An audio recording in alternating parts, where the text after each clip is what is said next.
आप जानते ही हैं, निरंतर आपको सोहागपुर से चुनाव चुनाव अपडेट दे रहे हैं कि जनता का मूड क्या है। उसके तहत हम आज सरदार वार्ड में आए हैं। सरदार वार्ड में भाजपा प्रचार कर रही है। भाजपा के कुछ समर्थक हमें मिले हैं, उनसे बात करेंगे और जानेंगे कि क्या सरदार वार्ड में क्या मुद्दे हैं चुनाव के।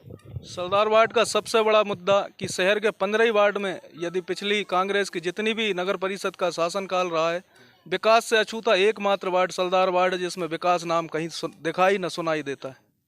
ये सही है। अच्छा, अगर दूसरी बात करी जाए तो जो योजनाएं हैं आपकी सरकार की, वे यहाँ पर पहुँच पहुँच पाई हैं क्या? योजना सरकार की है माननीय विधायक जी, शहर के हमारे वरिष्ठ भाजपाई नेता हर जन तक शासन की हर योजना को पहुंचाने के लिए कटिबद्ध है और निरंतर शासन, मध्य प्रदेश शासन, सम्माननीय मोदी जी का शासन, इनके द्वारा जितनी भी योजनाएं निर्मित हैं उन सभी योजनाओं को हमारे कार्यकर्ता माननीय विधायक जी, माननीय सांसद जी के नेतृत्व में हम जैसे अनेकों कार्यकर्ता हर योजना को हर गरीब जन तक पहुंचाने का प्रयास कर रहे हैं। किंतु पिछले कई दशकों से इस नगर का दुर्भाग्य कहें या फिर ऐसा कहें कि विकास से दूर रहने वाला एकमात्र शहर था जो हमेशा कांग्रेस को चुनते आ रहा था।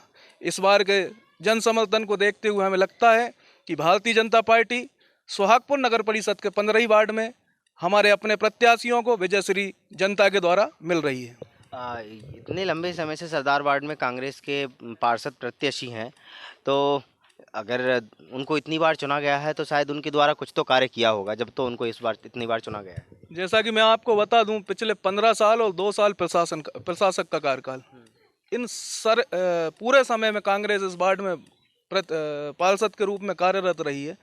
एक भी विकास कार्य पूरे वार्ड की हर एक गली, हर एक कोने में आप जाके ढूंढ लें, नालियों की स्थिति है, यदि आपके कैमरामैन इस नाली को दिखा सकें, जितनी भी नालियां बनी है ये माननीय शीतल मनोज जी खंडेलवाल जी के शासन में इस वार्ड को मिली हुई हैं। शेष जितने भी कार्यकाल रहे इस वार्ड को विकास से बहुत दूर कांग्रेस के द्वारा रखा गया है।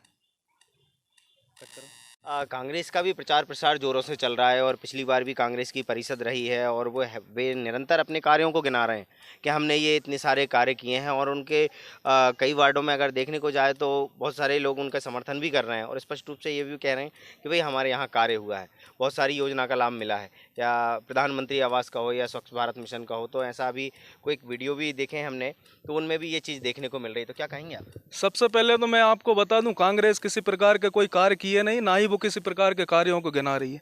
कांग्रेस केवल मध्य प्रदेश शासन और माननीय मोदी जी की जितनी भी स्कीम्स हैं उन स्कीम्स को जो जनता तक पहुंची है उनको गिना रही है। ये योजनाएं कांग्रेस के शासनकाल की नहीं है। वो चिल्ला चिल्ला के कह रहे हैं हमारे पार्षद ने प्रधानमंत्री आवास दिया, हमारे पार्षद ने क्या बोलते हैं आयुष्मान कार्ड का हितग्राही को लाभ दिलाया। क्या कांग्रेस ने इन योजनाओं को बनाया था? ये सारी जितनी भी जनता से संबंधित, एक गरीब तबके से संबंधित योजनाएं हैं, इन सारी योजनाओं को यदि किसी ने बनाया है तो माननीय मोदी जी, माननीय शिवराज जी ने बनाया। कोई कांग्रेसी नेता एक आध योजना तो गिना दे जो उन्होंने जनता के हित में कोई योजना बनाई थी। चिल्लाना उनका काम है, हमेशा से चिल्लाते आए हैं, जनता को बरगलाते हैं। किसी प्रकार की योजना कांग्रेस की नहीं है, शासन की योजनाएं हैं जिनका लाभ सीधा और सीधा जनता को मिल रहा है, क्योंकि इनके शासनकाल में भ्रष्टाचार होते आया था और भ्रष्टाचार से ही उनकी इतनी सरकारें चली।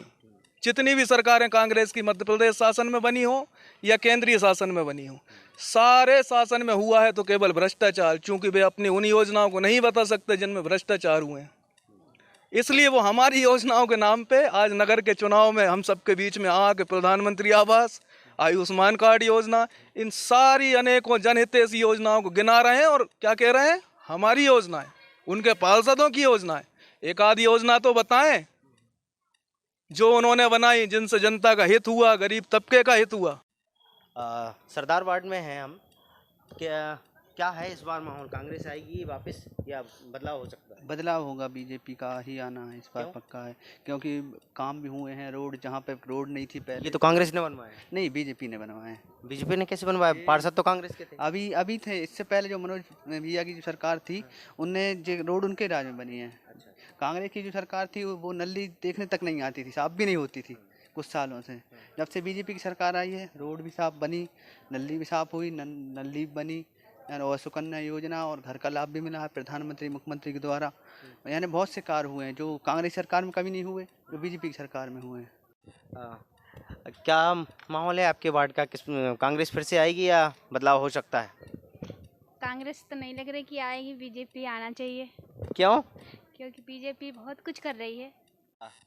क्या यहाँ पर हम लोग आपसे एक प्रश्न पूछेंगे कि यहाँ पर भाजपा के द्वारा कौन से विकास कार्य हुए हैं, जबकि यहाँ तो कांग्रेस के पार्षद थे, तो आप भाजपा का विकास कैसे बता सकते हैं? देखिए क्या है कि यहाँ पर 15 साल से कांग्रेस का पार्षद था, है ना, और करीब नगर में 3 से 4 बार नगर पालिका अध्यक्ष भी कांग्रेस के बनते चले आ रहे हैं। एक बार जनता के आशीर्वाद से हमारे शीतल मनोज खंडेलवाल जी नगर पालिका के अध्यक्ष बने थे, जिससे उन्होंने रामगंज और सरदारबाद से जुड़ता हुआ एक नदी का ब्रिज है, सरदारबाद के कांग्रेस जो पार्षद थे इनके कार्यकाल में रेत की बोरी भर के और नदी के ऊपर रख दिया जाता था, जिससे हमारे जो सरदारबाद और गंज के जो निवासी हैं, हमारे बूढ़े बुजुर्ग जो उस पे से जाते थे, अगर थोड़ी बहुत काई आई जम जाए तो नदी में गिर जाते थे और कहते थे कि ये भगवान जल्दी से ये कांग्रेस की सरकार मिटा दो और बीजेपी की सरकार हम ले आए।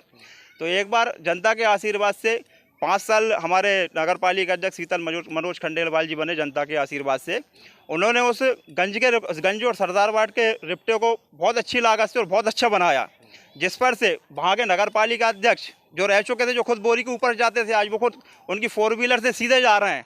हमारे कार्यकाल में जो बना, उसके बाद में एक नगर में और बच्चों के खेलने के हिसाब से एक पार्क बनाया गया जो कि सरदारबाद में ही आता है, और इतना बड़ा पार्क बनाया गया जिसमें पूरे नगर के बच्चे, बूढ़े बुजुर्ग सभी टहलते हैं और अपना पूरा काम करते हैं। सरदारबाद में क्या लगता है आपको कि कौन सी फिर से कांग्रेस आएगी या बदलाव हो सकता है? देखिए, सरदारबाद में पिछले विगत 15 वर्षों से यहाँ पे कांग्रेस की सरकार रही है, और मैं ना कांग्रेस से हूँ ना बीजेपी से हूँ। मैं माननीय अपने देश के प्रधानमंत्री मोदी जी से प्रभावित होकर, हमारे जो बड़े भैया हैं रविशंकर उइके जी, जिनको भाजपा ने अपना प्रत्याशी घोषित किया है, तो मैं चाहता हूँ कि इस बार वो जो 15 साल के सूखे के बाद भाजपा अपना कमल यहाँ अवश्य खिलाएगी। अपने शहर, अपने प्रदेश की ताज़ा खबरों के लिए लाइक करें, शेयर करें, सब्सक्राइब करें और हाँ, बेल आइकन दबाना ना भूलें, क्योंकि खबर हमारी, फैसला जनतंत्र का।